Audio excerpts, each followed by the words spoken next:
go to the Gumbo Fest? Oh yeah, I've definitely going to Gumbo Fest because it's brass bands and gumbo. Do you play two at things it? No, I'm not. Sax? I'm not in a brass band. Saxophone is not a brass instrument. It's a woodwind. Well, no, but is that what you play? Yes, that is what I play. You also play guitar, though? Nope. Okay. I Nope. don't think. Okay, so will you? So you're not playing at the. I'm not playing at Gumbo Fest. What's your next gig? I have no idea. No? We've been doing like 4 releases. And Oh, right, you did do your releases. no, but we're gonna do 4 new ones next year. We're gonna have a gig for each one. Okay. Do you want to get started? Sure, I'll get started. All right. When you want to get started. Well, hello everyone. My name is Sue Ross, and I am Director of Admissions for Tulane University School of Public Health and Tropical Medicine. Today's topic is financing your degree, and my guest today is Jonathan Jewett. Welcome, Jonathan. Thank you, Sue. Would you like to introduce yourself? Sure. Thank you. Hi, my name's Jonathan Jewett. I'm one of the assistant directors at the Office of Financial Aid. I was born in New Orleans. I've gotten 2 degrees from New Orleans. One is an undergrad in communication, and my second degree as a master's of business from Tulane School of Business. And I've been working in the Office of Financial Aid for about 10 years now. Thank you, John. You're welcome. Well, let's start with federal student loans. Mm-hmm. Federal student loans are quite different than any other type of loan that you'll probably take out in your lifetime. For example, a mortgage or a car loan. Let's talk about how that's different. Sure. The federal student loans that are available when you apply for them on the FAFSA, which is the Free Application for Federal Student Aid, are very different from typical other types of loans. The main difference is that they have a fixed interest rate usually, but also that they're very flexible in repayment. So when we're talking about federal direct loans, we're talking about a level of flexibility that you wouldn't get out of a car note or a mortgage. So, for example, your car note will never change. It will always be the same.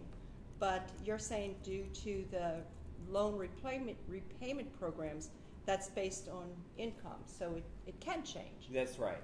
So the federal direct loans have a program called income-driven repayment.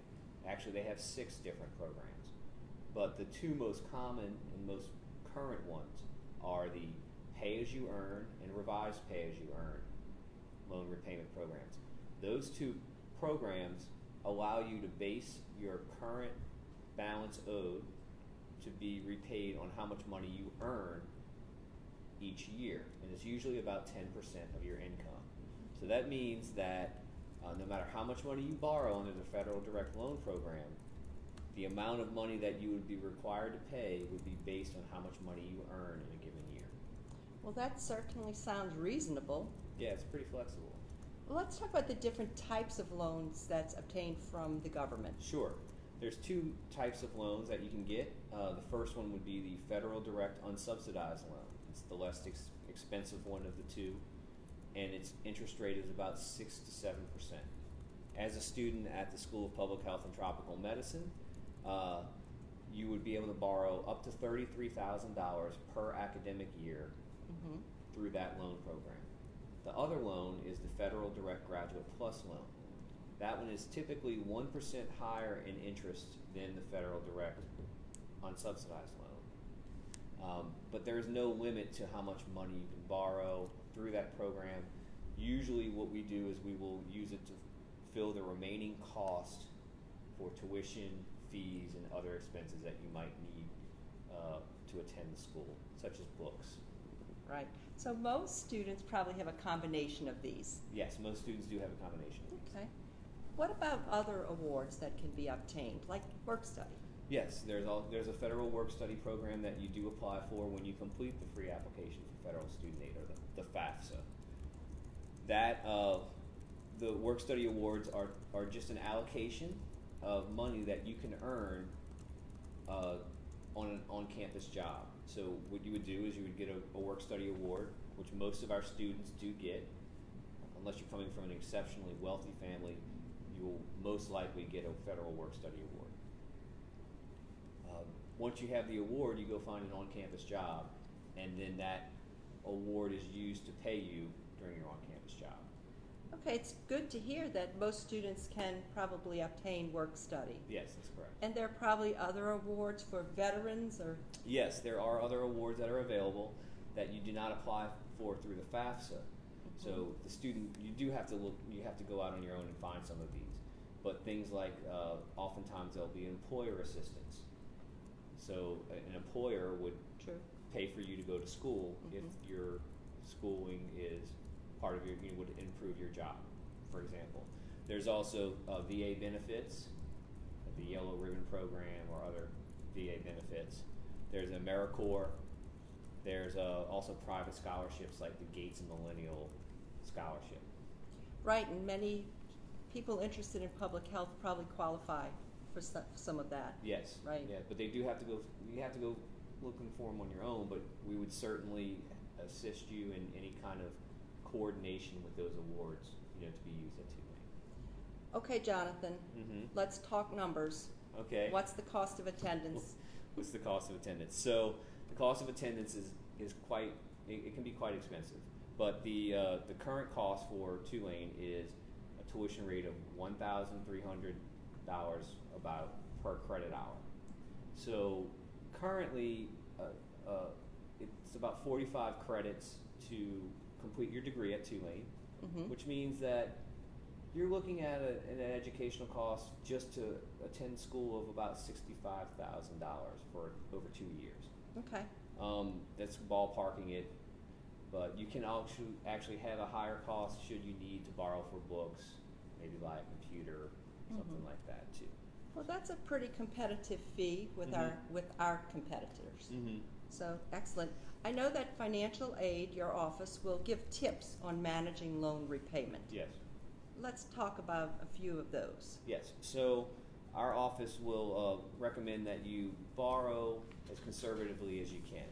We recognize that a lot of the awards we're giving you are loans, and if you can borrow less loan, then you have to repay less loan.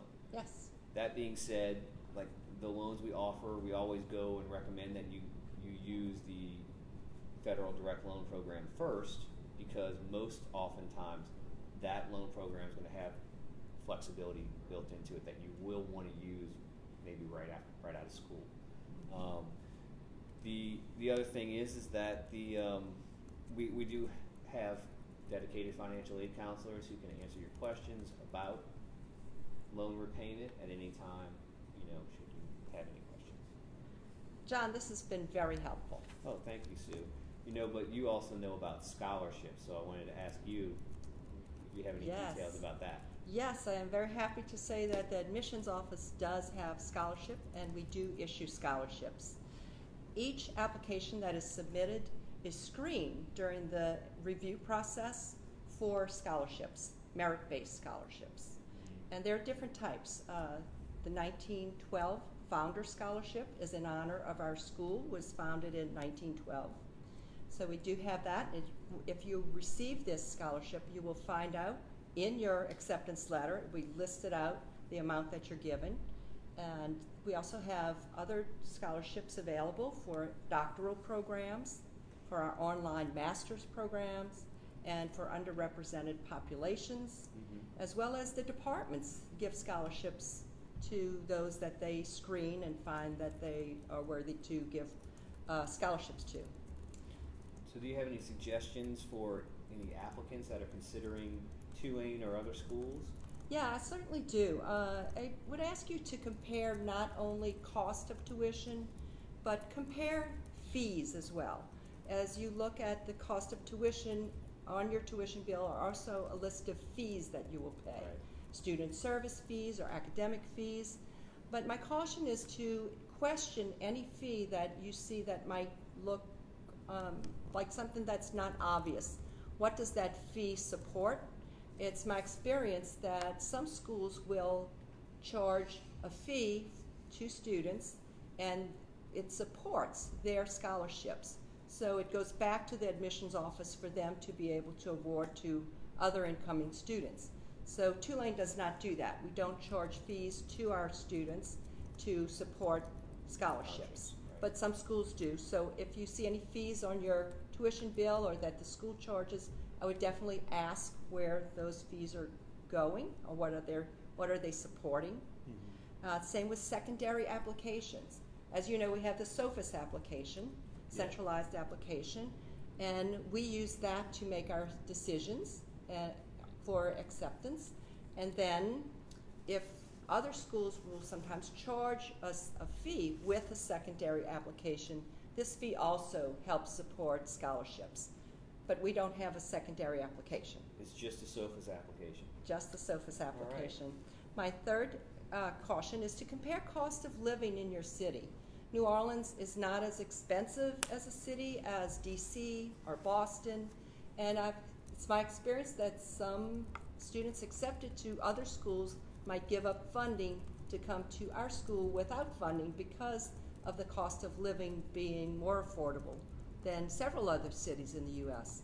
Plus, New Orleans is a great place to spend 2 years, right? I agree. So if you're moving down here, look at the cost of living, for sure. Do you have any other suggestions on how, students can help defray some of the costs of these loans I've been talking about? Sure. Outside of scholarships, there are other ways to obtain funding, and that is by electing to become a teaching assistant, a research assistant, or a graduate assistant worker. So a teaching assistant, you would first pass the course successfully, and if you're interested in being a TA for that course, you would just approach your faculty member and offer to do that. I'm sure the faculty would love having you offer to step up and become a TA. For a research assistant, there are several ways to obtain these positions, as well as graduate assistant workers, which do administrative work in departments, and that could be by answering an ad on our bulletin boards. You might inquire within a department, or you can work with career services directly, or go online and look for the jobs that are available online. So there's several ways to obtain these. If you want one of these positions, it's quite easy to get them. They pay different ways. It depends on the department or who you're working for. You might receive an hourly wage. You might receive a stipend at the end of the semester, or your payment might go directly towards your tuition bill. So several different ways to help defray cost of student loans. Plus, it's really fun for us to have student workers in our department. I have 3 assistants that work in admissions, and it really enhances our office to have students working there, and it enhances the student's resume to have real-life experience. Yes. So it's several ways. Yeah. Sounds like we've got a lot of good funding opportunities here at the School of Public Health and Tropical Medicine. Yeah, we certainly do. We certainly value our students and wish them to have the best case experience with funding and with working on campus while they're here. Right. And if you have any questions, we're going to have the information in the comments here to reach out to our office or to you, right? Definitely. We could add questions to our Facebook Live page. And there is a website, right? You have a website. We have a website, financialaid@tulane.edu. And what about email? Email. The email is hscfinaid@tulane.edu, and our website we'll have in the comments below. Yes, definitely. Well, John, it's been great hanging out with you and talking about these financial aid opportunities. Thanks. All right, great. See you later. Bye. See y'all later.